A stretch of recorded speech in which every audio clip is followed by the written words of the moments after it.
India की number 1 choice Bharat matrimony.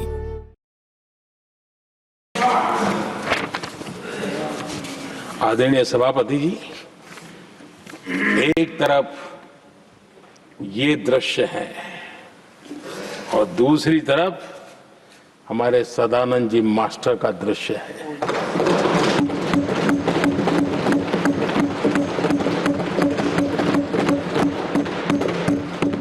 राजनीतिक विद्वेष के कारण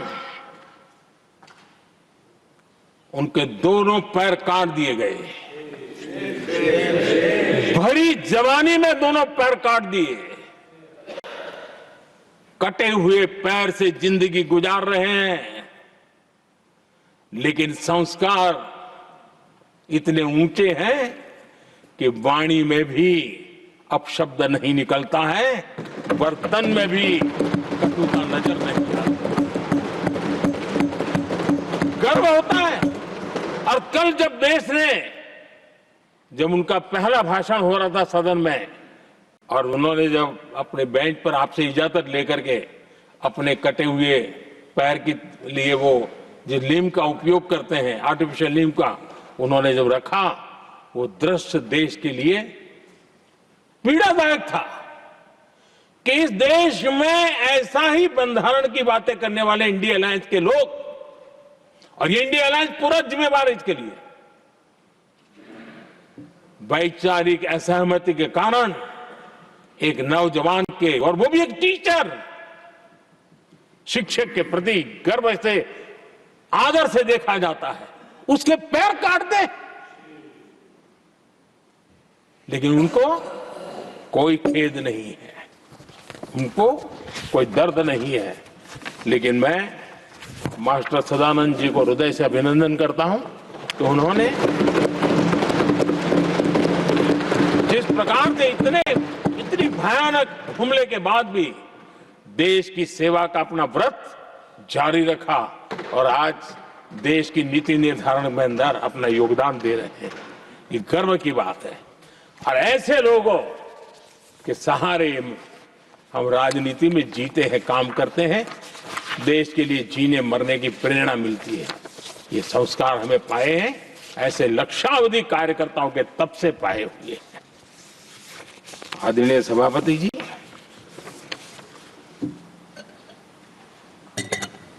इन दिनों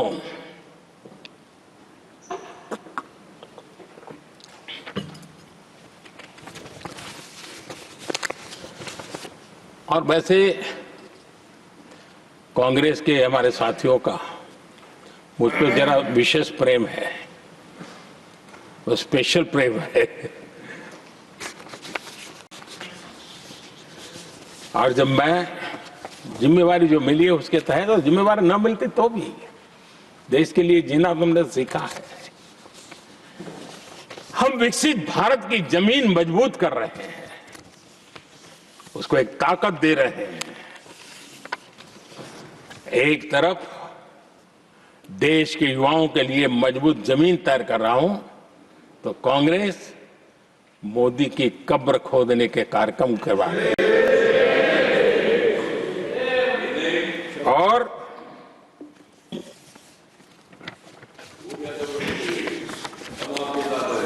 मोहब्बत की दुकान खोलने वाले मोदी तेरी कब्र खुदेगी के नारे लगा रहे हैं जी। ये कौन सी मोहब्बत की दुकान है जो देश के ही किसी नागरिक के कब्र खोदने के सपने देखती हो? ये कौन सा संविधान से उन्होंने सीखा है जो देश के ही किसी नागरिक के कब्र खोदने की बात करते हो? क्या ये संविधान का अपमान नहीं है? क्या ये मानवता का अपमान नहीं है? क्या ये सार्वजनिक जीवन की मर्यादाओं का अपमान नहीं है? और उनको इसका कोई खेद नहीं है। अगर इसके बाद क्या बयान देंगे? बयान देखो, प्रधानमंत्री राज्यसभा में भी रो रहा था।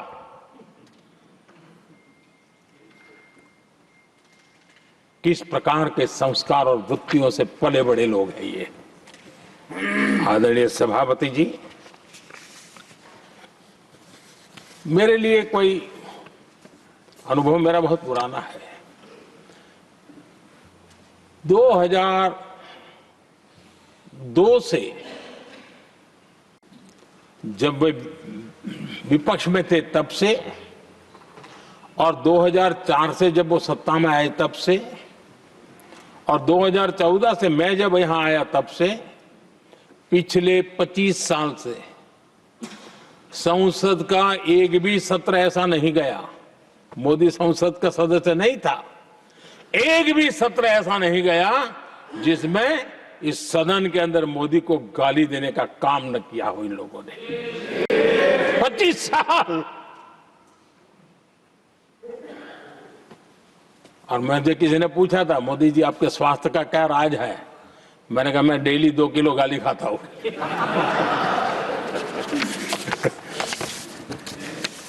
आदरणीय सभापति जी,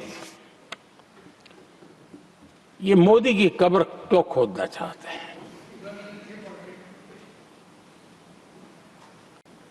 ये सिर्फ नारा नहीं है,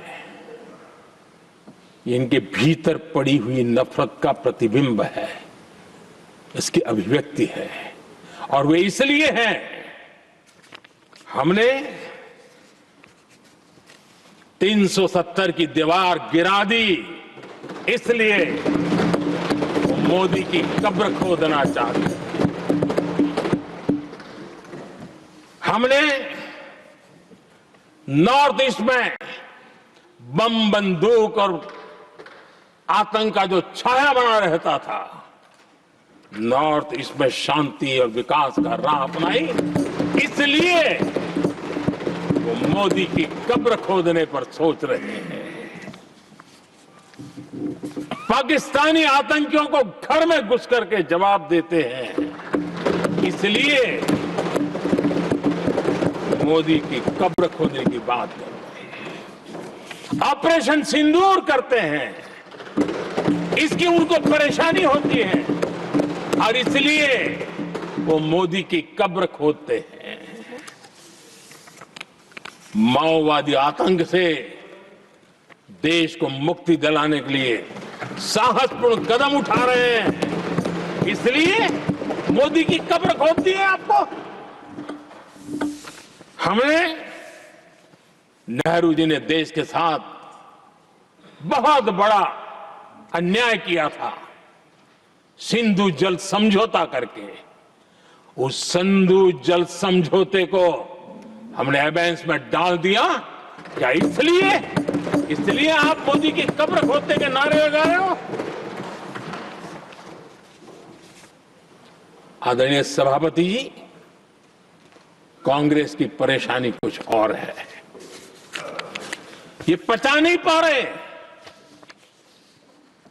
कि मोदी यहां तक पहुंचा कैसे, और उनकी परेशानी बढ़ती जा रही है कि भाई पहुंचा तो पहुंचा, लेकिन अब तक टिका क्यों है? और इसलिए वे, एक ही रास्ता उनके लिए बचा हुआ लग रहा है कि मोदी तेरी कब्र खुदेगा। आदरणीय सभापति जी,